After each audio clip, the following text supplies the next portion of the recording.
Dukung like, komen, share, subscribe channel Mimin Kakak dan jangan lupa diklik loncengnya agar tetap update cerita di channel Mimin. Terima kasih banyak untuk kakak yang sudah subscribe, selamat mendengarkan dan terima kasih.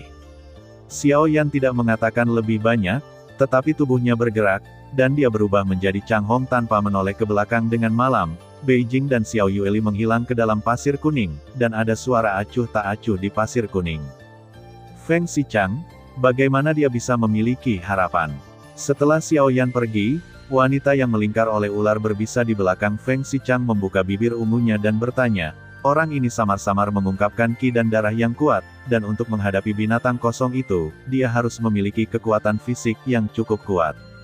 Sebagai dukungan, orang ini sangat cocok. Feng Xichang mengangguk dan berkata, tetapi orang ini sedikit tidak sederhana, dan rasanya berbeda dari apa yang dia temui sebelumnya. Feng Xichang kemudian sedikit mengernyit, dan pikirannya lebih bijaksana. Oleh karena itu, rencananya perlu diubah di masa depan, dan risiko tidak mengekspos rencana akan meningkat, tetapi kemungkinan membunuh binatang itu akan lebih besar, dan rute keberangkatan harus ditetapkan terlebih dahulu. Feng Xichang mencubit dagunya, seolah-olah dia sedang memikirkan rencana hati-hati seperti apa yang harus dibuat, dan ketika saatnya tiba, setelah saya diam-diam memberinya sedikit racun, rambut beracun akan punya waktu bagi saya untuk menunggu dan mundur. Saat wanita itu berbicara, ular perak kecil yang melilit lengannya perlahan menggeliat, berbaring di telapak tangannya, menelan sifat ular, dengan segala cara, orang ini terlalu bijaksana, begitu dia mendeteksi kerugian, itu akan menjadi dua wanita di belakang kita di belakangnya, meskipun dia tidak bisa merasakan nafas yang tepat, semakin ini semakin menakutkan. Feng Xichang menegur, matanya menunjukkan kelihayan, untuk bisa menjadi pemimpin, pasti masih ada beberapa otak, tetapi mereka baru saja memasuki area misterius ini secara sekilas. Meskipun sebagian besar orang di bintang ini adalah binatang luar angkasa tingkat manusia, bintang yang tampaknya aman ini sebenarnya menyembunyikan binatang luar angkasa tingkat tanah, dan mereka berenang di sini, di antaranya dimungkinkan untuk ditemui. Jika mereka dapat membunuh semua binatang buas tingkat tanah, maka mereka benar-benar memenuhi syarat untuk bergabung dengan kami untuk membunuh ruang kritis itu. Bis Feng Xichang berkata perlahan, setelah dia selesai berbicara, kedua putrinya tidak mengatakan apa-apa lagi, dan mereka bertiga segera menghilang ke dalam pasir kuning. Seperti apa kedua wanita itu? Pasir kuning di langit seperti badai, dan satu demi satu, area di depan mata sangat kecil. Dengan cara ini, binatang luar angkasa di sini akan lebih baik disembunyikan. Kemudian lakukan serangan diam-diam pada orang-orang di dalamnya, dan jika kekuatannya sedikit lebih lemah, itu bisa dibunuh. Di antara mereka, kekuatan binatang luar angkasa yang tampaknya anti-inflamasi dan dimusnahkan secara sewenang-wenang tidak rendah. Dua kepala yang saya temui sebelumnya mampu mencapai keabadian bumi. Kekuatan 8 atau 9 departemen, kekuatan jiwa terbatas di sini, jika Anda terluka parah oleh serangan diam-diam, atau jika Anda menemukan ruang untuk kegiatan kelompok, keabadian Dewa Binatang tidak bisa terlalu ceroboh, bukankah Anda bahkan melepaskan wanita itu? Di hadapan kata-kata Ye Beijing, rubah itu meliriknya, dan Xiao Yan mendapatkan mata marah Ye Beijing begitu kata-katanya keluar. Segera setelah itu, ada gejolak di pasir kuning tawon, dan tiba-tiba mulut besar yang ditutupi dengan lapisan gigi tajam melahap mereka bertiga. Ye Beijing dan Xiao Yueli sangat tenang, karena Xiao Yan telah menghilang dari sisi mereka, dan di hadapan mulut raksasa itu, Xiao Yan bergegas ke perutnya dengan api, yang merupakan cacing pasir sepanjang ratusan zang, dengan 1000 kaki, dan bisa berenang dengan kecepatan tinggi. Di pasir kuning badai, hanya saja tubuhnya membengkak dengan kecepatan tinggi, dan kemudian meledak dengan keras, dan sebelum dia bisa meledakkan dirinya sendiri, Xiao Yan memimpin dalam melenyapkannya dan secara acak berubah menjadi kabut darah, dan klon jangkrik emas muncul melahap semuanya. Faktanya, Xiao Yan tidak ingin bekerja sama dengannya, karena dia sudah menghitung, dan mereka bertiga pasti berkomplot melawannya. Jadi yang harus dilakukan Xiao Yan sekarang adalah membiarkan kekuatan klon jangkrik emas meningkat sesegera mungkin.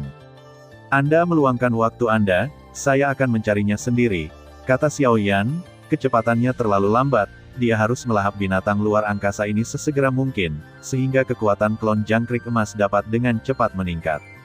Kekuatan binatang luar angkasa di sini terlalu rendah untuk peradangan, dan setelah klon jangkrik emas melahapnya, Kecepatan peningkatannya juga sangat lambat, jadi perlu untuk melahap sejumlah besar binatang luar angkasa, menginjak jelai Xiaoyan dengan dagingnya sendiri yang kuat, dan tubuhnya merajalela dalam badai. Binatang luar angkasa di sini semuanya jauh dari lawan anti-inflamasi tanpa kecuali, dan hampir semuanya dimusnahkan oleh Xiaoyan dalam sekejap, dan setelah belajar dari pengalaman sebelumnya, Xiaoyan hampir tidak memberi mereka kesempatan untuk meledakkan diri mereka sendiri, jadi dia benar-benar memusnahkan mereka. Di pasir kuning ini, binatang luar angkasa yang tersembunyi di badai pasir adalah yang paling banyak. Dan di tanah, meskipun jumlahnya lebih sedikit, ada juga binatang luar angkasa yang mengandung sangat beracun. Mereka berbeda, kalajengking dan ular berbisa semuanya secara kolektif disebut luar angkasa. Setelah binatang Xiaoyan membunuh mereka, dia meninggalkan esensi ruang dan waktu, dan tidak butuh waktu lama baginya untuk mengumpulkan lebih dari selusin klon jangkrik emas di tangannya, dan dia juga terus-menerus melahap ruang-ruang ini. Setelah penjualan, wilayahnya telah menjadi keabadian para dewa. Cara kedua sudah beberapa waktu sejak pertempuran terakhir, dan alam klon jangkrik emas hampir jatuh ke tepi keabadian para dewa dan keabadian bumi. Sekarang, Xiaoyan sekali lagi mulai menggunakan kekuatan klon untuk melahap alam, hanya untuk meningkatkan kemampuan klon jangkrik emas lagi. Meskipun mendominasi, tetapi kerugiannya juga ada di depan Anda. Mengandalkan melahap, Anda untuk sementara dapat memperoleh kekuatan tempur yang kuat dan menyatu dengan dewa, dan itu dapat membuat anti-inflamasi memiliki kemampuan untuk bertarung di beberapa tingkatan, tetapi semakin sengit pertempurannya, kekuatan tempur klon jangkrik emas akan dikonsumsi dengan sangat cepat. Oleh karena itu, klon jangkrik emas hanya dapat digunakan sebagai kartu haul, dan ketika kartu haul ini digunakan, ia dapat membunuh dengan satu pukulan, atau ketika menghadapi bahaya ekstrim, ia dapat mengandalkan kekuatan tempurnya untuk melarikan diri. Selanjutnya, Xiaoyan berencana untuk mencoba yang terbaik untuk membuat kartu haul ini cukup kuat, setidaknya ketika dia benar-benar dalam bahaya, dia tidak harus mengandalkan kepunahan malam, dan Beijing bisa keluar sejauh ini. Dan di area misterius yang luas ini, sosok jalan pepohonan itu meradang. Jika Anda melihatnya, Anda dapat mengenali bahwa pembangkit tenaga listrik alam dewa kuno ada di sini, dan dia pasti akan meningkatkan upaya kita untuk mencari. Kali ini, mereka akan bekerja sama untuk memusnahkannya. Pada saat ini, seorang pria yang berbicara, wajahnya suram, dan niat membunuh melonjak di wajahnya yang dingin. Xiaoyan pasti akan terkejut jika dia melihat wajah ini. Karena ini seharusnya dibunuh oleh iblis terkenal di alam kuno, iblis abadi dengan belati yang dia berikan. Tidak hanya itu, tetapi tidak jauh dari iblis yang mengembun, ada juga sosok, yang juga Tianxun yang telah dibunuh Xiaoyan, mereka dibangkitkan dan abadi sejak awal. Puncak ke-9 menembus keabadian para dewa.